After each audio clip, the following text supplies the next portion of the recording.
73వ కీర్తన 28వ వచనాన్ని చదువుకుందాం.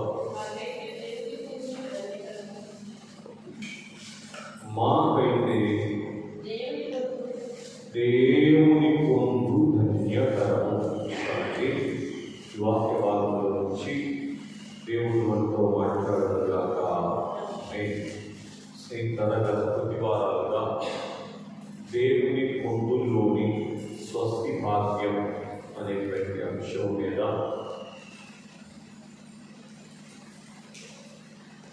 దేవుడు మనతో మాట్లాడుతూ వస్తూ ఉన్నారు.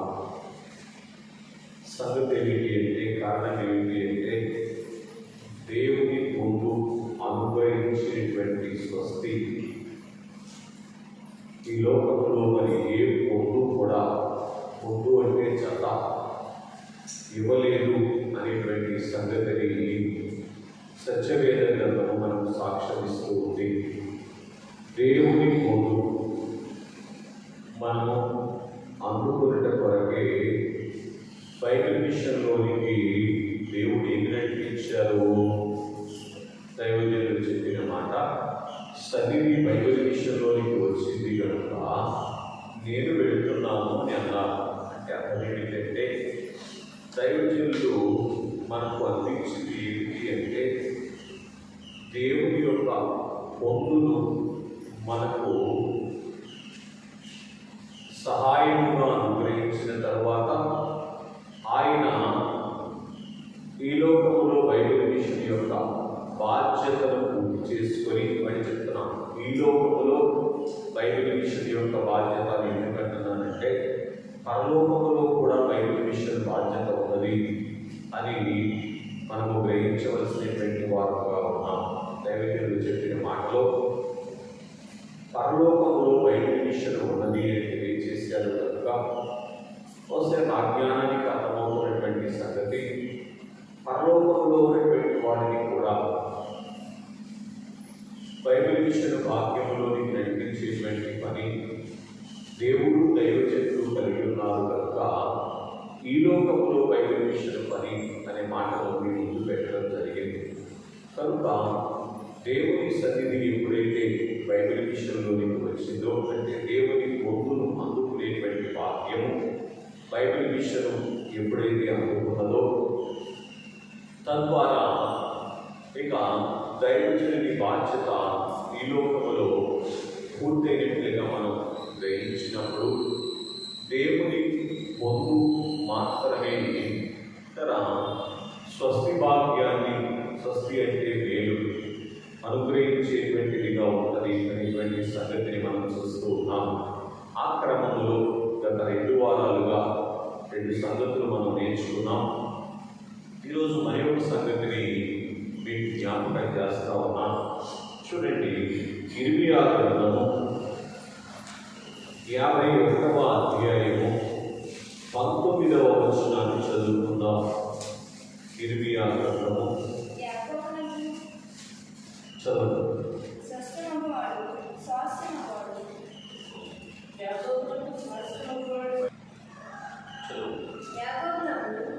యాకోబునకు స్వాస్యమగువాడు వాటి వంటి వాడు కాడు. ఆయన సమస్తమును నిర్మించువాడు. ఇశ్రాయేలు ఆయనకు స్వాస్యముగా ఉన్న గోత్రము. బాగా వినండి, ఈ వచనంలో 2 మాటలు మనం చూస్తూ ఉన్నాం. ఒకటి, యాకోబునకేమో దేవుని స్వాస్యం, అంటే యాకోబు ఆస్తి దేవుడు అని మనం చూస్తూ ఉన్నాం. రెండవది,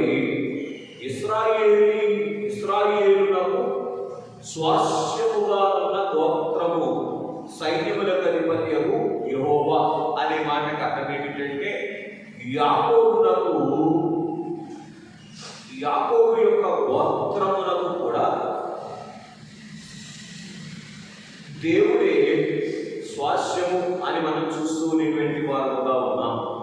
ఇశ్రాయేలు ఆయనకు స్వాస్యముగా ఉన్న గోత్రం అంటే అర్థం బాగా వినండి, రెండు మాటలు కనబడుతున్నాయి. యాకోబునకేమో దేవుడి స్వాస్థ్యము, దేవునికేమో యాకోబు స్వాస్థ్యం. స్వాస్థ్యం అంటే అర్థమేంటి? సంపాదన. కనుక దేవుని యొక్క సంపాదన యాకోబు, అలాగే యాకోబు యొక్క సంపాదన దేవుడు అని మనం చూస్తూ ఉన్నాం. ఇక్కడ బాగా గ్రహించండి. ఇక్కడ మనం చూస్తే ఒకప్పుడు యాకోబు యొక్క పరిస్థితి ఏమిటి? యాకోబు అనేటువంటి మాటకు బైబిల్ గ్రంథం ఇచ్చేటువంటి అర్థం ఏమిటి అంటే మోసగాడు అని. ఒకప్పుడు మోసగాడుగా పిలువబడినటువంటి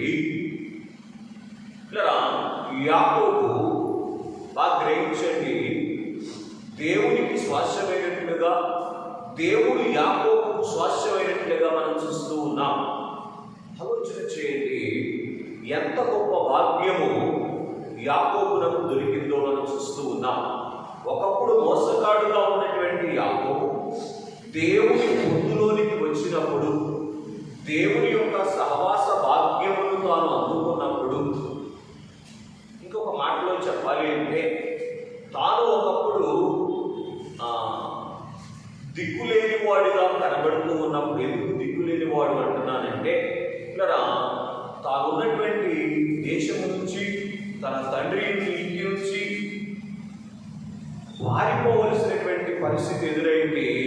అంతేకాదు తన మామ ఇంటి దగ్గరికి వెళ్ళి ఒక జీతగాని వలె పనిచేసి పొట్ట పోసుకోవలసినటువంటి పరిస్థితి యాకోబు యొక్క జీవితంలో ఉన్నట్లుగా మనం చూస్తూ ఉన్నటువంటి వారుగా ఉన్నాం.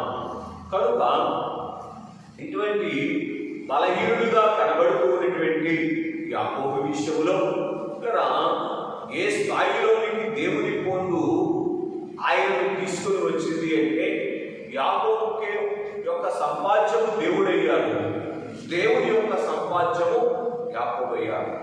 ఆలోచన చేయండి, దేవుడు ఎవరిని సంపాదించుకున్నారంట?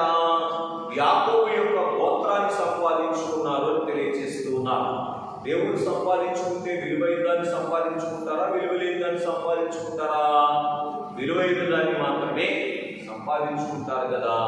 మరి అంత ఉన్నతమైనటువంటి భాగ్యము యాకోబునకు కలగటానికి గల కారణం ఏమిటో తెలుసా?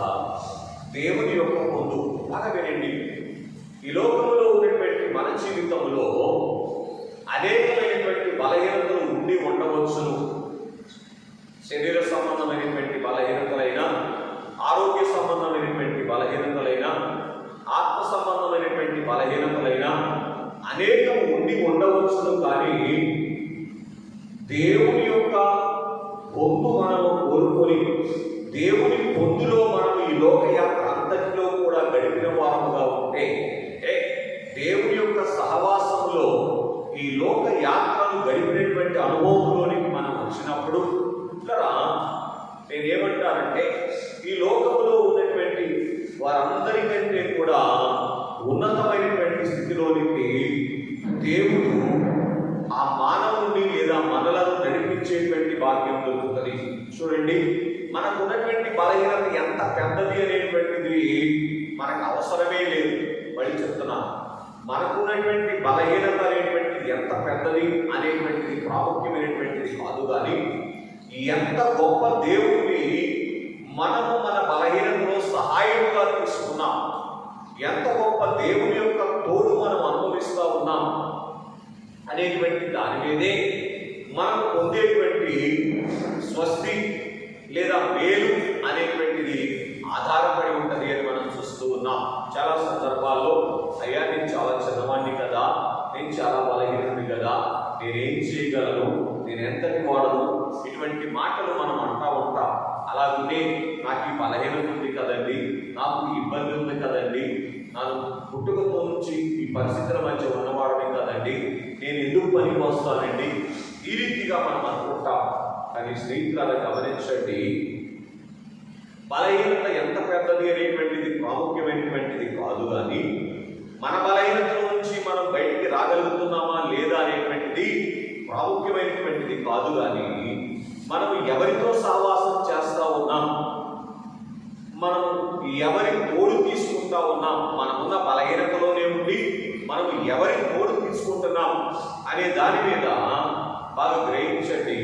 మన జీవితంలో మనం మేలు పొందటము అనేటువంటిది ఇలా సాధ్యపడుతుంది, లేదా మేలును అనుభవించలేని స్థితి కూడా అక్కడే దాగి ఉందని నేను మీకు జ్ఞాపకం చేస్తా ఉన్నా. కనుక ఒకవేళ మనుషుల యొక్క సహాయాన్ని మాత్రమే కోరుకునేటువంటి వారుగా ఉంటే, మనుషుల పొందులో మాత్రమే మనం ఉంటే పరిపూర్ణమైనటువంటి మేలు అనేటువంటిది పొందడం అనేటువంటిది సాధ్యపడదు.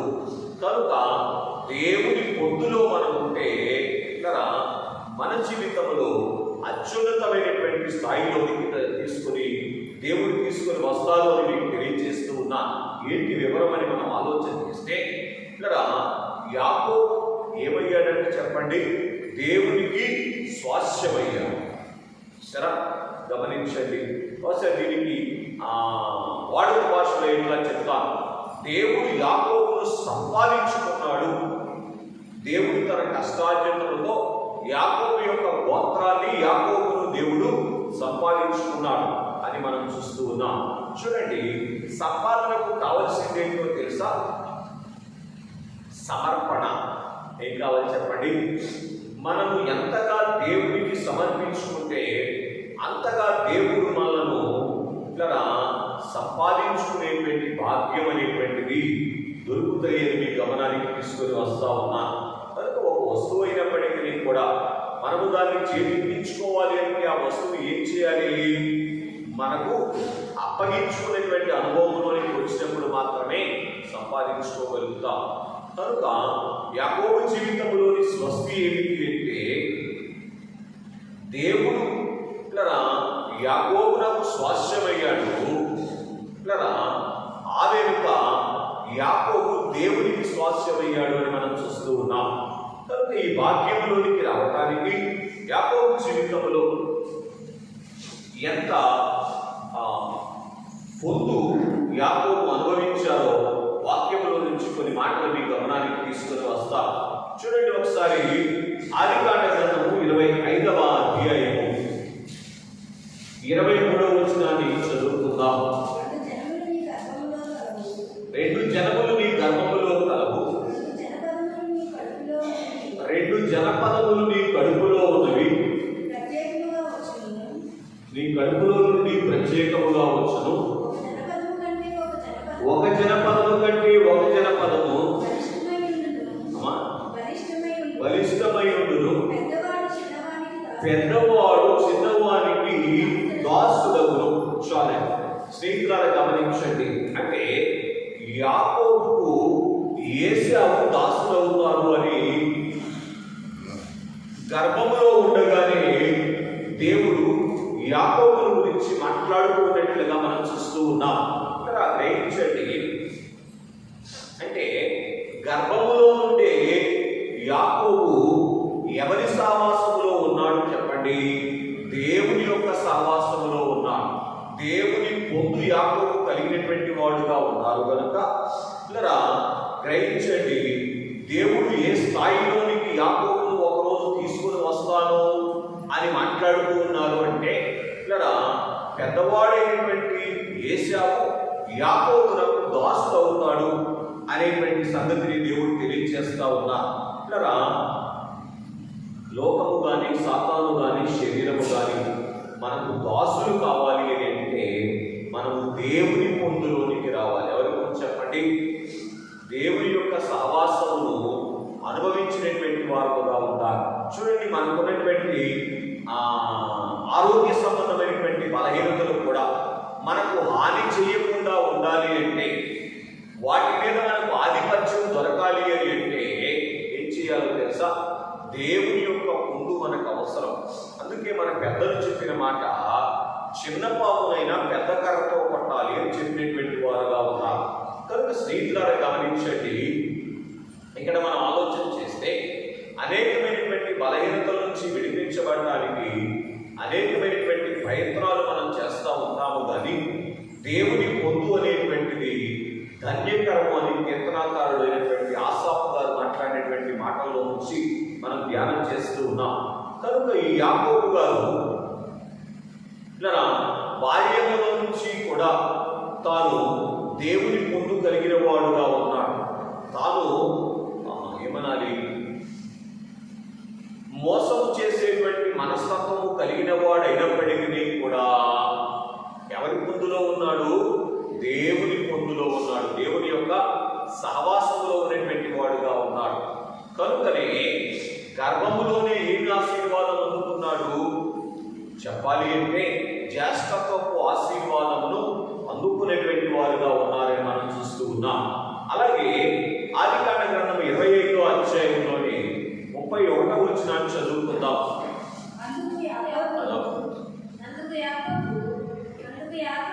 అందుకు యాకోబు నీ జ్యేష్ఠత్వము నాకు ఇమ్మని అడగగా ఏశావు. చాలు. సందర్భం ఏమిటి అని మనం ఆలోచన చేస్తే, భోజనము కంటే కూడా జ్యేష్ఠత్వానికి ఎక్కువ ప్రాధాన్యం ఇచ్చేటువంటి మనస్సు దేవుని పొందులు బట్టి యాకోబు గారు అందుకున్నట్లుగా మనం చూస్తూ ఉన్నాం. బాగా గ్రహించండి. ఇలా మళ్ళీ చెప్తున్నాను, జ్యేష్ఠత్వం అనేటువంటిది తాను తన యొక్క ఆహారం కంటే కూడా ఎక్కువ స్థితి కలిగినటువంటిదిగా యాకోబు తీసుకోవటానికి యాకోబుకు అవసరమైనటువంటి వెలిగింపు దేవుడు అనుగ్రహించారు. మీకు ఒక మాట చెప్పాలి, ఏమి సంపాదించుకోవాలి, దేనిని పోగొట్టుకోవటానికైనా మళ్ళీ చెప్తాను, ఏమి సంపాదించుకోవటానికి ప్రయాసపడాలి, దేనిని పోగొట్టుకోవటానికైనా వెనకడుగు వేయనటువంటి స్థితిలోనికి రావాలి అనేటువంటి జ్ఞానము మానవునికి కలగాలి అంటే మానవుడు దేవుని పొందులోనికి రావాలి. ఎవరు చెప్పండి? దేవుని యొక్క పొందులోనికి వస్తే దేని కొరకు దేన్ని పోగొట్టుకోవాలి, దేన్ని కాపాడుకోవటానికి, దేనిని అవసరమైతే నష్టపోవటానికి ఇష్టపడాలి అనేటువంటి జ్ఞానము దేవుని పొందు అనుగ్రహిస్తుంది అని నేను జ్ఞాపకం చేస్తా ఉన్నా. చూడండి, 360 రోజులు మనం కష్టపడతానే ఉన్నాం, లేదు 365 రోజులు కష్టపడతానే ఉన్నాం, 24 గంటలు ప్రయాసపడుతూనే ఉన్నాం. దేని కొరకు? మేలును అందుకోవటానికి. కానీ మేలును అందుకున్నట కొరకు మనం పడేటువంటి కష్టములో ఏ రకమైనటువంటి మేలు మనకు అవసరమైనటువంటిది అనేటువంటిది మనం ఎరిగినటువంటి వారముగా ఉండకపోతే మన ప్రయాస అంతా ఏమైపోతుంది చెప్పండి? వృధా అయిపోయేటువంటిదిగా ఉంటుంది.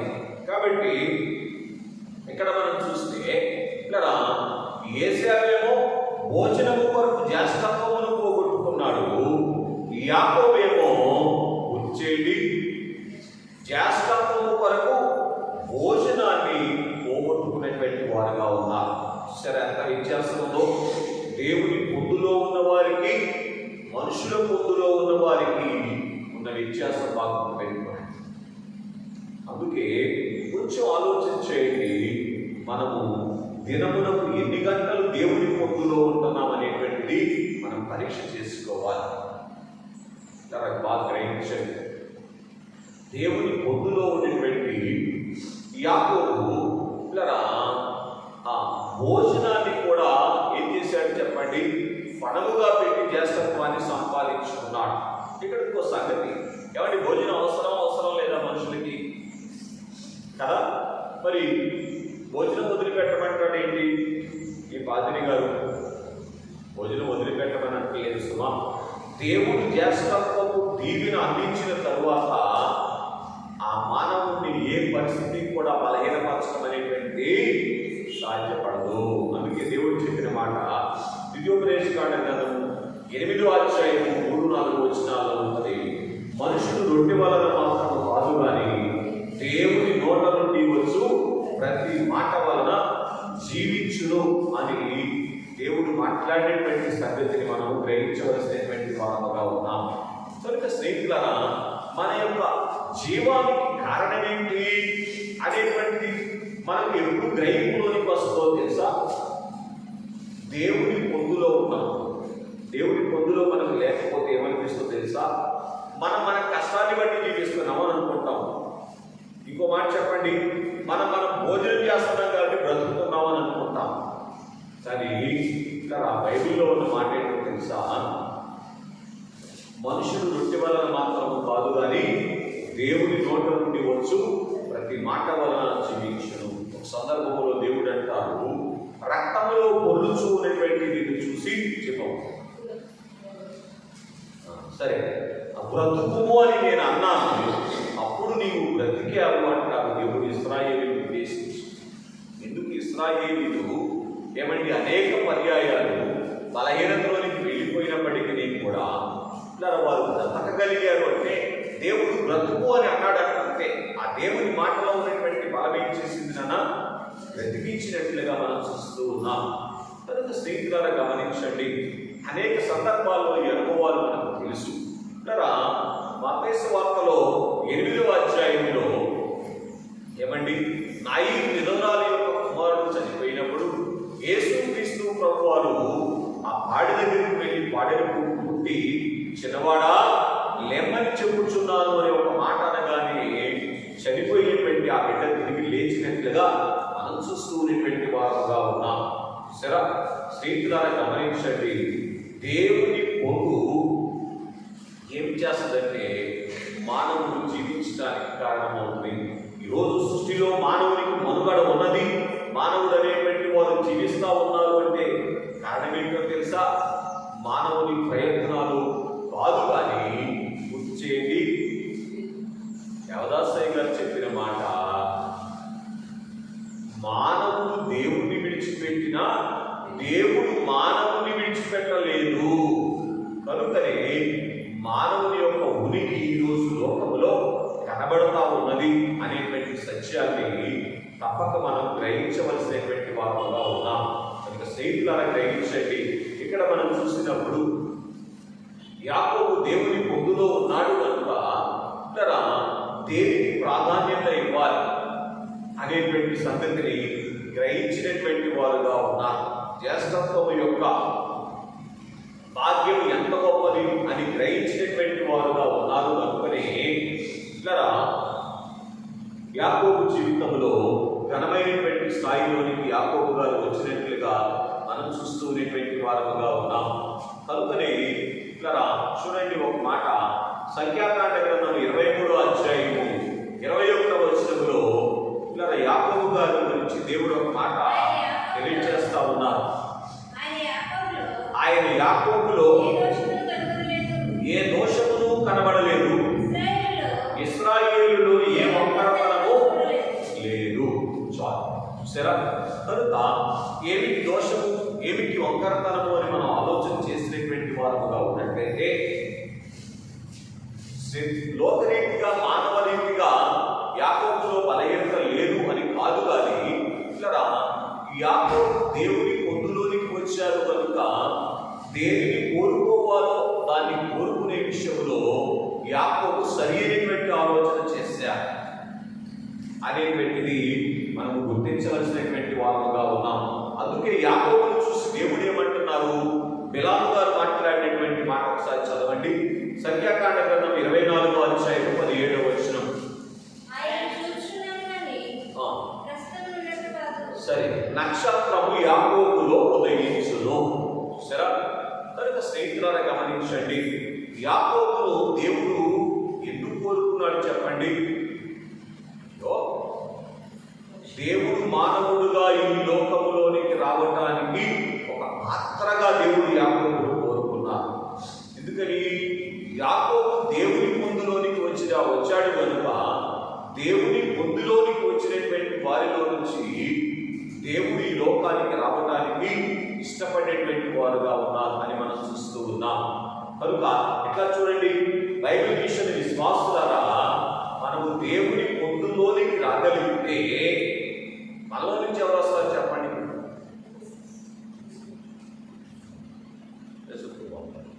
చదివితే ఉండవద్దు. కనుక ఎవరైతే దేవుని పొందులో ఉంటారో వారిలో నుంచి మగ శిశువు వస్తుంది అని ప్రకటన గ్రంథం 12వ అధ్యాయంలో మనం చూసేటువంటి వారంగా ఉన్నాం. కనుక స్నేహితులరా, అంటే పెళ్లి కుమార్తె సంఘము మనలో నుంచి రావడానికి మార్గం సరళమవుతుంది. అని మనము గ్రహించవలసినటువంటి వారముగా ఉన్నాం. కాబట్టి యాకోబు విషయంలో దేవుని యొక్క పొందు దేనిని కోరుకోవాలి, దేని కొరకు దేనిని విడిచిపెట్టాలి అనేటువంటి వెలింపును అనుగ్రహించింది. ఇది మనం కొద్దిగా ఆలోచన చేద్దాం. దేని కొరకు దేన్ని విడిచిపెడతాం అనేటువంటిది మనం ఆలోచన చేయాలి. అందుకే దేవదాసరి గారు పడుతూ దైవాత్మారము నా తనువున వాళ్ళము అంటూ ఆయన ఏం చెప్పారు చెప్పండి. తెలివిని కలిగించు నన్ను ఇంటిగా వెలిగించు. పరిశుద్ధాత్మ దేవుని యొక్క పొందులో మనం ఉన్నప్పుడు ఏమి తిరుగుతుందో తెలుసా? దేని కొరకు దేన్ని విడిచిపెట్టాలో అనేటువంటి తెలివి మనం కలిగినటువంటి వారముగా ఉంటాం అని మనం చూస్తూ ఉన్నటువంటి వారముగా ఉన్నాం. కనుక దేవుని పొందు యాకోబు గారి విషయంలో కనిష్ఠుడిగా జన్మించినప్పటికీ కూడా ఏ భాగ్యం ఇచ్చింది చెప్పండి? శ్రేష్టతో భాగ్యం ఇచ్చింది. ఏమండి, లోకరీతిగా కానీ మానవ రీతిగా కానీ సాధ్యపడే సంగతేనా? సాధ్యపడే సంగతి. ఇలా దాని దేవుని పొందు సమస్తమును సాధ్యం చేస్తుంది. బాగా గ్రహించడానికి ప్రయత్నం చేసి మరి ఒకటిగా మనం చూసినటువంటి వారుగా ఉన్నట్లయితే ఆదికాండ గ్రంథము 28వ అధ్యాయము 13వ వచనం చదువుకుందాం. ఆదికాండ గ్రంథము 28వ అధ్యాయం 13వ వచనం. మరియు యెహోవా దానికి పైగా నుంచి నేను నీ తండ్రి అయిన అబ్రహాము దేవుడను, ఇస్సాకు దేవుడైన యెహోవాను. చాలు. కనుక స్నేహితులారా గమనించండి, దేవుని పొందు దేవుని యొక్క దర్శనం ఇచ్చినట్లుగా మనం చూస్తూ ఉన్నటువంటి వారుగా ఉన్నాం. కనుక స్నేహితులారా గమనించండి, యాకోబు యొక్క జీవితంలో దైవ దర్శనము పొందుకునేటువంటి వారుగా ఉన్నారు అని మనం చూస్తూ ఉన్నటువంటి వారుగా ఉన్నాం. కనుక దేవుని పొందు అనేటువంటిది ఎంత ఉన్నతమైనటువంటి స్థితిలోనికి, మొదటేమో ఇలా దైవాశీర్వాదం అందుకునే స్థితిలోనికి, రెండవదేమో దేవుడు కోరుకున్నటువంటి స్థితిలోనికి వచ్చేటువంటి అనుభవంలోనికి తీసుకుని వచ్చినట్లుగా మనం చూస్తూ ఉన్నాం. మూడవది ఇలా దేవుని యొక్క దర్శనము యాకోబు గారికి దొరకడానికి మార్గం సరళమైంది. అందుకే జనకులు చెప్పిన మాట, దేవా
స్వరం వినేటట్టుగా చేసింది అనేటువంటి మాటలు కూడా మనం చూస్తూ ఉన్నటువంటి వారముగా ఉన్నాం.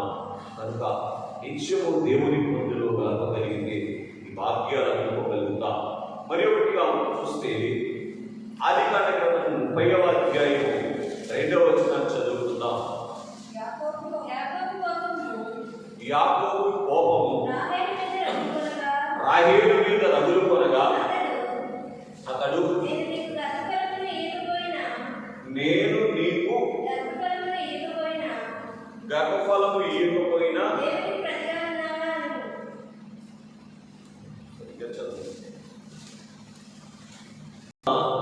దేవునికి ప్రతిగా ఉన్నానా అనేను. రైట్. కాబట్టి స్నేహితులారా గమనించండి, ఇక్కడ మనం చూస్తే దేవుని పొందులో ఎప్పుడైతే యాకోబు గారు ఉన్నారో తాను ప్రేమించినటువంటి రాహేలును ఏం చేస్తా ఉన్నారు? యాకోబు గారు దేవుని పొందులోనికి తీసుకుని వస్తా ఉన్నారు. అర్థమవుతుందండి? మనము దేవుని పొందులో ఉంటే మనకున్న వారందరినీ కూడా దేవుని పొందులోనికి తీసుకుని రావడానికి మార్గం సరళమవుతుంది. దేవుడు మనకిచ్చినటువంటి వారిని దేవుని పొందులోనికి తీసుకొని వచ్చుట ద్వారా తప్ప మనకున్న వారికి మనం ఎన్ని కోట్లు సంపాదించి ఇచ్చినప్పటికీ వారి కొరకు దినములకు మనం ఎన్ని గంటలు కష్టపడినా ఎంత పెద్ద చదువులు చదివించినా కానీ వారిని ఉన్నతమైనటువంటి స్థితిలోనికి తీసుకురావడం అనేటువంటిది సాధ్యపడదు. మీరు ఆలోచన చేయండి.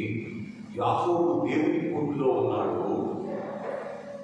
తాను ప్రేమించినటువంటి భార్య అయినటువంటి రాహేలును ఏం చేస్తా ఉన్నాడు చెప్పండి. యాకోబు గారు దేవుని పొందులోని కనిపిస్తా ఉన్నాడు.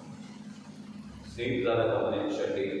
దైవజనులు కూడా దేవుని పొందులో ఉన్నారు కనుకనే బైబిల్ విషయం వారిని దేవుని పొందులోనికి నడిపించడానికి సూక్ష్మ ప్రార్థన నేర్పించినటువంటి వారుగా ఉన్నారు. సన్నిధి చేసేటువంటి భాగ్యాన్ని అలవరిచినటువంటి వారుగా ఉన్నారు అని మనం చూస్తున్నటువంటి వారుగా ఉన్నాం. కనుక ఈ మాట యాకోబు అనిన తరువాత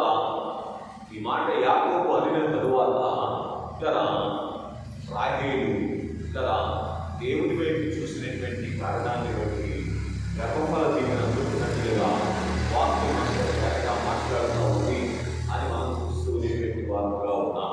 మరి ఒకటిగా మనం చూస్తే ఆదికాండ గ్రంథం 31వ అధ్యాయం 7వ వచనం చదువుకుందాం. మీ తండ్రి నన్ను మోసపుచ్చి 10 మార్లు నా జీవితము మార్చెను. అయినను దేవుడు అతనిని నాకు హాని చేయలేదు. మనుషులు మోసం చేసినప్పటికీ కూడా దేవుని పొందులో ఉన్నటువంటి వారు మోసపోరు. అర్థమవుతుందండి. గ్రహించండి.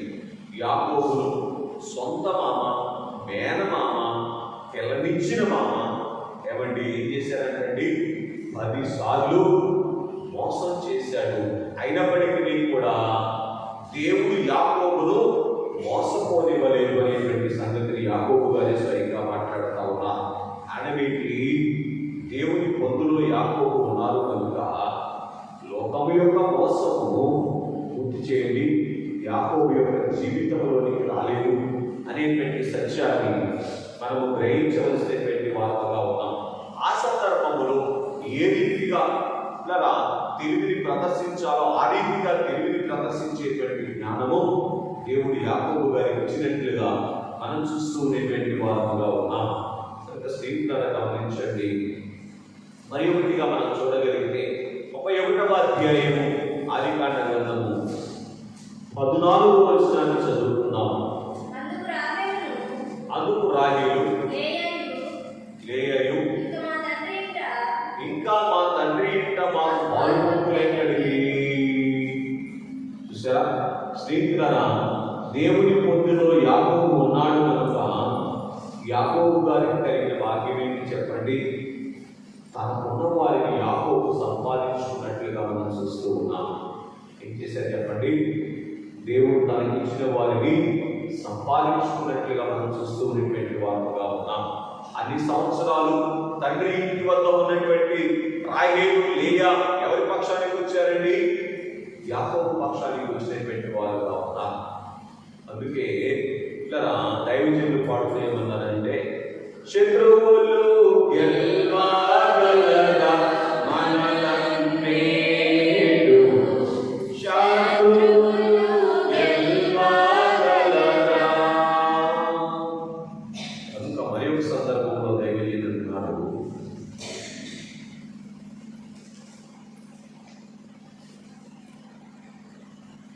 పరమా దేవుడే నా పక్షమై ఉండగా నన్నేమి చేయగలడు.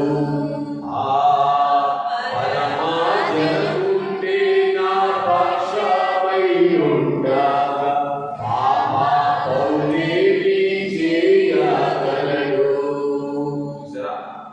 దేవుని పక్షాన యాకోబు గారు ఉన్నప్పుడు యాకోబు గారి పక్షాన దేవుడు ఉన్నారు కనుక ఏం జరిగింది చెప్పండి. లాబాను ఇలా పక్షాన ఉన్నటువంటి వారు ఎవరి పక్షానికి వచ్చారు చెప్పండి. యాకోబు పక్షానికి వచ్చినటువంటి వారుగా ఉన్నారు. స్నేహితులారా గమనించండి, ఇక్కడ మనం ఆలోచన చేసేటువంటి వారంగా ఉన్నట్లయితే దేవుని ముందు ఇలా ఎవరిని సంపాదించుకోవాలో వారిని సంపాదించుకునేటువంటి భాగ్యము యాకోబు గారికి అందించినట్లుగా మనం చూస్తూ ఉండేటువంటి వారుగా ఉన్నాం. కనుక రాహేలు లేయనేటువంటి వారు లాభాలను సమర్థించడం లేదు, కానీ తన యాకోబును సమర్థించినట్లుగా యాకోబు వెంట రావడానికి ఇష్టపడినట్లుగా మనం చూస్తూ ఉండేటువంటి వారుగా ఉన్నాం.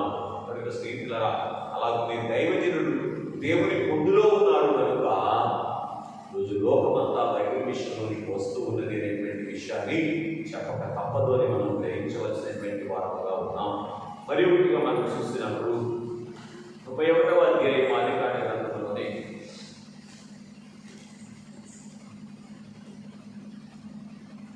24వ వచనం చదువుకుందాం.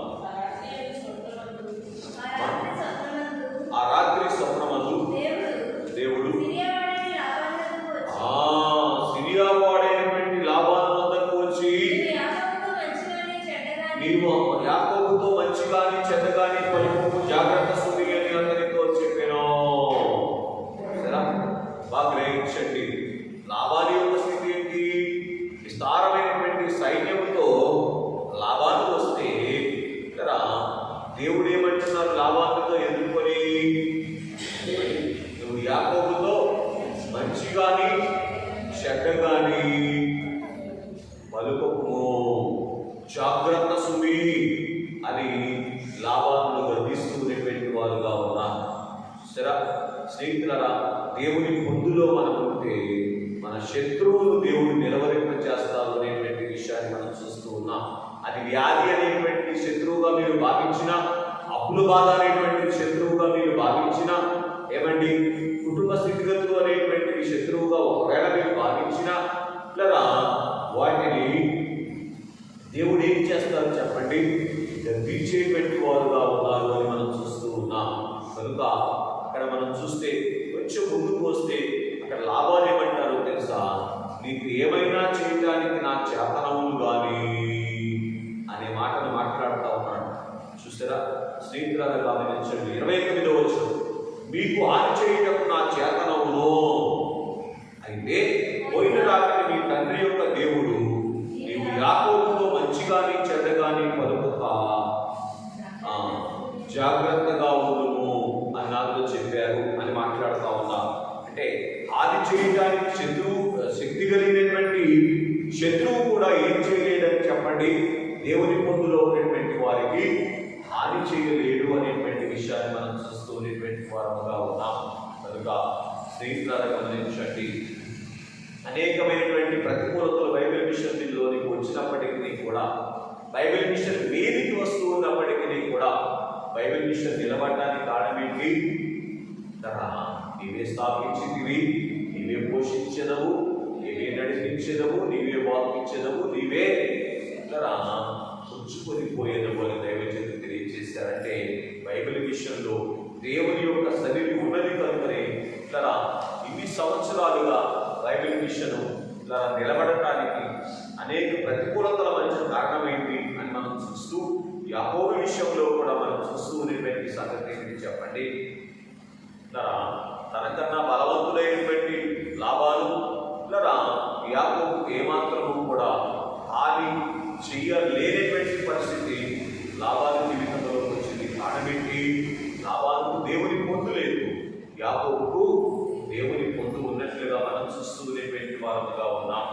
సరే, కనుక మన శత్రువులను నిలువరింప చేయడం కొరకు మనము దేవుని పొందులో ఉండటనేటువంటిది ప్రాముఖ్యమైనటువంటి సంగతి అని మనం చూస్తూ ఉన్నాం. అలాగే 38వ వచనం చదువుకుందాం. అదే అధ్యాయం 31వ అధ్యాయం 38వ వచనం. అమ్మా, ఈ 20 ఏండ్లు నేను నీ యొద్ద నుండి మీ గొర్రెలను మేకలను ఈడ్చుకొని పోలేదు. సంగతి ఏంటి అంటే, ఇక్కడ దేవుని పొందులో మనం ఉంటే, మన ఉద్యోగ స్థలంలోనైనా, మన వ్యాపార స్థలంలోనైనా, మన వ్యవసాయ స్థలంలోనైనా, బాగా వినండి, పురుషులు తన భార్యతోనైనా, స్త్రీలు తన యొక్క భర్తతోనైనా ఎలాగున ఉండాలి అని దేవుడు ఉద్దేశపడ్డారో అలా ఉండగలుగుతారు. కుటుంబాన్ని ఎలా నడిపించుకోవాలి అని దేవుడు ఉద్దేశపడుతూ ఉన్నారో అలాగూ నడిపించుకునేటువంటి అనుభవంలోనికి వస్తారు. ఇక్కడ మనం చూస్తే లాబానుకు నమ్మకముగా పరిచర్య చేయడానికి యాకోబు ఉన్నదేంటో తెలుసా? దేవుని పొందులో ఉన్నాడు కనుక దేవుడు తనకు అప్పగించినటువంటి పని కావచ్చు, మనుషుల ద్వారా తనకు అందించినటువంటి పని కావచ్చు, ఏం చేశారని చెప్పండి? నమ్మకంగా చేసినటువంటి వారుగా ఉన్నారు అని మనం చూస్తూ ఉన్నటువంటి వారుగా ఉన్నాం. బాగా గ్రహించండి. ఒకనొక రోజున దేవుని ఎదుట సమస్త మానవాళి కూడా ఏం చేయాల్సి ఉంది చెప్పండి? లెక్క అప్పచెప్పవలసినటువంటి వారుగా ఉన్నారు. యాకోబు పత్రికలో రాయబడినటువంటి మాట రెఫరెన్స్ మీకు ఇవ్వట్లేదు కానీ పరివారులారా మీకు పరలోకంలో యజమాని ఉన్నాడు అని అంటారు. కనుక యజమాని ఎదుట అప్పగించినటువంటి పని నమ్మకంగా చేసేటువంటి అనుభవంలోనికి రావాలి అంటే దేవుని పొందులో మనం ఉన్నప్పుడు మనకు అప్పగించినటువంటి పనిని మనం నమ్మకంగా చేసి దేవుని యొక్క దీవెన మనం అందుకుంటాం. మీకు సంగతి తెలుసా? లాభాలను అప్పగించిన పని నమ్మకంగా చేసిన కారణాన్ని బట్టి లాభాలను మోసం చేశాడు కానీ దేవుడు విడిచిపెట్టాడా యాకోబుని? ఇప్పుడు దీంట్లో మనకేమర్థమైంది చెప్పండి? దేవుడు మనకి అప్పగించిన పనిలో నమ్మకంగా ఉంటే దేవుడు తగిన సమయంలో ఏం చేస్తారో తెలుసా? న్యాయం చేసి తీరుతారు. అర్థమవుతుందండి? ఎందుకు 10 సార్లు లాభాలు మోసం చేసినప్పటికీ కూడా గుర్చేయండి, యాకోబుకు నష్టం జరగలేదు.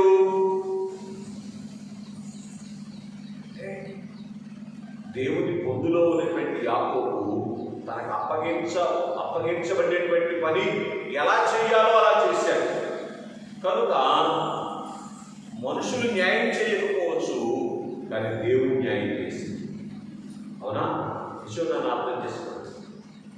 అందుకే దైవజనులు చెప్పిన మాట, నమ్మకమైన వారికి దీవెనలు అని తెలియజేస్తారు. ఎంత నమ్మకంగా మనం ఉండగలిగితే అంతగా దీవించబడేటువంటి ధన్యత మనం పొందుకునేటువంటి వారముగా ఉంటాం.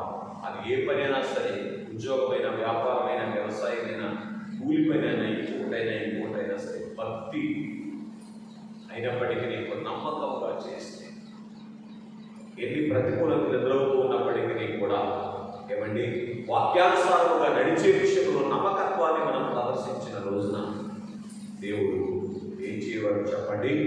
మోసపోకుడి, దేవుడు వెక్కిరింపబడడు, ఆయన అన్యాయస్తుడు కాదు అనే మాట మనం చూస్తూ ఉన్నాం. అప్పగించిన పని నేను నమ్మకంగా చేశాను, జీతం ఇచ్చేది లే కదా, ఆయన సహాయం చేయని దేవుని వైపు చూడవలసినటువంటి వారుగా ఉన్నాం. కనుక దేవుని ముందులో ఉన్నప్పుడు మానవుడు ఎప్పుడు మోసం చేయలేదండి. యాకోబు గారికి తెలితే ఏవో లాభాన్ని మోసం చేయడానికి, కానీ దేవుని ముందులో ఉన్నాడు కనుక అప్పగించబడినటువంటి పని నమ్మకంగా చేసినటువంటి వారుగా ఉన్నారు అని మనం చూస్తూ ఉన్నాం. అఫ్కోర్స్ యుక్తిని ప్రదర్శించాడు, అది వేరే సంగతి. కానీ యాకోబు విషయంలో దేవుడు ఎందుకు దీవించాల్సి వచ్చింది అంటే పరోక్షంగా దేవుడు అప్పగించినటువంటి పని నమ్మకంగా చేసేటువంటి అనుభవం వచ్చాడు. మన ఉద్యోగాల విషయంలో సరే, మన వ్యాపారాల విషయంలో లేదా సరే, నమ్మకత్వాన్ని మనం ప్రదర్శిస్తే మోసాలలోకి వెళ్ళకుండా వాక్యానుసారముగా మనం ఉన్నప్పుడు ఏం చేయబడతామో తెలుసా? ఒకనొక రోజున దీవించబడేటువంటి అనుభవం మనం వస్తుంది అని మనం చూస్తూ ఉన్నటువంటి వారుగా ఉన్నాం. సరే, మంచిది. మరి ఒకటిగా మనం చూస్తే ఆదికాండం 32వ అధ్యాయము 28వ వచనాన్ని మనం చదువుకున్నప్పుడు, దేవునితోనూ మనుషులతోనూ పోరాడి గెలిచింది కనుక ఇక మీదట ఈ పేరు ఇశ్రాయేలే కానీ యాకోబు అనబడదని చెప్పాను.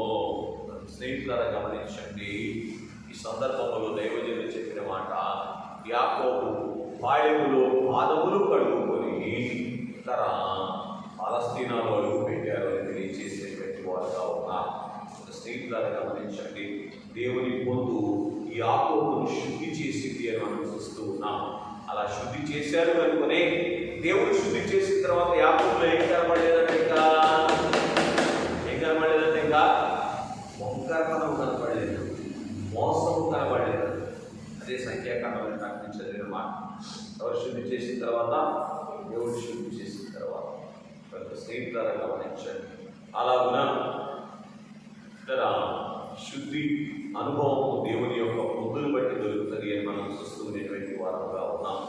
కనుక ఎప్పుడైతే శుద్ధి చేయబడ్డాడో 33వ అధ్యాయం 4వ వచనం చదవండి. ముగింపులోకి వస్తున్నాం. అప్పుడు ఏశావు అతనిని ఎదుర్కొన పరిగెత్తి అతని మెడ మీద పడి ముందు పెట్టుకోలేదు. చాలు. సంహరించడానికి వస్తువులటువంటి ఏశావు ఏం చేశారని చెప్పండి?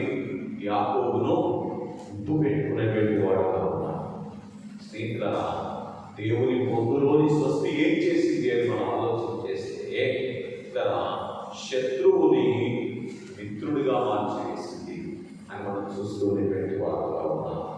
ఎంత గొప్పదైన ఆలోచన చేయండి. సరే, మరి ఒకటిగా మనం చూస్తే 45వ అధ్యాయం 5వ వచనం చదవడం చూస్తున్నాం. 45:5 ఆయనను నేను ఇక్కడికి వచ్చినట్లు మీరు నన్ను అమ్మివేసినందుకు దుఃఖపడకుడి, అది మీకు సంతాపం పుట్టింపనీయకుడి. అది సంగతి. ప్రాణ రక్షణ కొరకు దేవుడే మీకు ముందుగా నన్ను ఇక్కడికి పంపించాలని యోసేపు గారు మాట్లాడుతున్నాడు. యాకోబు కుమారుడైనటువంటి యోసేపు. మీరు బాగా గమనించండి, యాకోబు దేవుని పొందులో ఉన్నారు కనుక యాకోబు యొక్క సంతానము ఆకలి కొని ఉండుట దేవునికి ఇష్టం లేక వారి ప్రాణాన్ని రక్షించడానికి ఏం చేశారని చెప్పండి? ఐగుప్తు దేశానికి యోసేపును పంపించి యోసేపు ద్వారా ఐగుప్తులో దేవుడు ఇశ్రాయేలీయులైనటువంటి వారిని పోషించినటువంటి వారుగా ఉన్నారు. అందుకే బైబిల్లో మాట ఉంటుంది, నీతిమంతుని పిల్లలు ఆకలి కొని ఉండుట నేను చూడలేదు. అర్థమవుతుందండి స్నేహితులారా? యాకోబులో ఉన్నటువంటి నీతి ఏమని చెప్పండి? దేవుని సహవాసంలో గడపడమే, దేవుని పొందులో ఉండటమే. కనుక స్వస్తిని అపేక్షించి దేవుని సన్నిధిలోనికి వచ్చినటువంటి వారు నిత్యము దేవుని పొందులో ఉన్నట్టు దైవజనులు చెప్పిన మాట, దేవుని తలంపు కలిగి లేకుండా ఏ పాపము అని అన్నారు. నిత్యము దేవుని పొందులో ఉన్నట్టుగా ఉద్యోగ స్థలంలోనైనా, వ్యాపార స్థలంలోనైనా, వ్యవసాయ స్థలంలోనైనా, చదువుకునేటువంటి స్కూల్లోనైనా, హాస్టల్లోనైనా, ఏ స్థలంలోనైనా సరే దేవునితో ఏం చేయాలి? సహవాసం చేస్తూ ఉండాలి. దేవునితో పొందు కలిగి ఉండాలి. దేవుని జతలో మనం ఉండి మనం పని చేస్తూ ఉన్నప్పుడు ఇలా మనం ఏం చేయబడతాం అని మనం ఆలోచన చేస్తే ఇలా నువ్వు దీవించబడటానికి మార్గం సరళంగా ఉంది. కాబట్టి యాకోబు విషయంలో ఒకప్పుడు మోసగాడుగా కనబడినటువంటి యాకోబును దేవుడు ఏ స్థాయిలోకి తీసుకుని వచ్చాడు చెప్పండి? యాకోబు దేవుడు స్వాస్థ్యమయ్యాడు. పూర్తి చేయండి. యాకోబు దేవుడికి స్వాస్థ్యమయ్యాడు. ఇలా ఎంత గొప్ప తగ్గింది యాకోబు గురించి మనం చూస్తూ ఉన్నాం. అందుకే ఒక సందర్భంలో దేవుడు రాయించినటువంటి మాట, నేను అబ్రహాము, ఇస్సాకు, యాకోబుల దేవుడిని అనిపించుకునేటప్పుడు సిగ్గుపడవాడు కాదు అన్నాడు. సరే, దేవుని పొందు ఒక సామాన్యమైనటువంటి వ్యక్తిని ఈ స్థాయిలోకి తీసుకొని వచ్చింది అని మనం పరీక్ష చేసినప్పుడు ఈ లోకంలో ఒక మానవుడు అందుకోవలసినటువంటి అత్యున్నతమైనటువంటి స్థాయిలోకి తీసుకుని వచ్చింది. కాపాడబడవలసినటువంటి అన్ని ఉపద్రవాల నుంచి కాపాడబడేటువంటి స్థితిలోనికి దేవుని పొందు మానవులను తీసుకొని వచ్చినట్లుగా మనం చూస్తున్నటువంటి వారుగా ఉన్నాం. కనుక అలాగున దేవుని పొందు మాకు ధన్యకరమని ఆశాపుదాలు మాట్లాడినట్లుగా అటువంటి పొందులు మనము ధన్యకరముగా భావించి దివారాత్రము దేవుని పొందులు గడపగలిగి మేఘమికి ధన్యతను దేవుడు మనలను దయచేయుగాక. పరిశుద్ధమైన మానవ ప్రియమైన దేవానికి వందనాలు. ఎత్తబడినటువంటి బుద్ధి వాక్కు తీరు కట్టి ఫలింప చేయమని మీ పొందులో ఉన్నటువంటి స్వస్తిని మేము అందుకోగలిగినటువంటి కృప దయచేసి బయటపోమని. మీ పొందులోనే స్వస్తి ఉన్నది కనుక ఆ స్వస్తి భాగ్యమును అందుకున్నట్టు దివారాత్రము మీ పొందులో మేము గడపగలిగిన కృప దయచేయమని స్వస్తి నాలుగు యేసు నామములో వేడుకొనుచున్నాము తండ్రి.